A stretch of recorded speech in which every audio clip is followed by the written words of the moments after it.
Assalomu alaykum hurmatli o'quvchilar. Quyidagi savolimizda 5 faktorial qo'shilgan 6 faktorial yig'indining natural bo'luvchilar sonini toping degan savol kelibdi. Bu savolni ishlashimizda birinchi navbatda faktorial tushunchasini ham bilishimiz kerak. Demak, 5 faktorial degani bu 1 dan boshlab 5 gacha natural sonlar ko'paytmasi degani. Demak, 1 dan 5 gacha ko'paytmani hisoblasak 120 soni hosil bo'ladi. 6 faktorial esa 1 dan boshlab 6 gacha bo'lgan natural sonlar ko'paytmasi degani. Buni hisoblaydigan bo'lsak 720. Endi bizda yig'indining natural bo'luvchilar soni so'rayapti. Endi yig'indini, ya'ni ikkalasini qo'shadigan bo'lsak 840 soni hosil bo'ladi. Xo'p, sonning natural bo'luvchilar sonini topish uchun birinchi navbatda biz berilgan sonimizni tub ko'paytirishga ajratib yozib olamiz.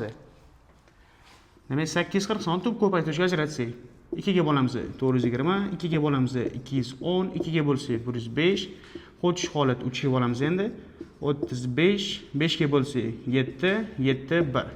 Demak, 840 sonimiz 2 ning kubi, 3 ning birinchisi, 5 ning birinchisi va 7 ning birinchi darajasi.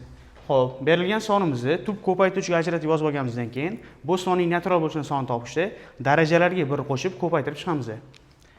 Demak, natural bo'luvchilar soni 840 niki. Xo'p, 2 ning darajasi 3 turgan uchun mana darajasi 1 qo'shamiz. Shu holatda davom ettiramiz. Va quyidagi ifodani hisoblaydigan bo'lsa, 32 soni hosil bo'ladi. Xo'p, ya'ni berilgan misolimizning natural bo'luvchilar soni 32 ga teng bo'ladi. Ya'ni 32 ta.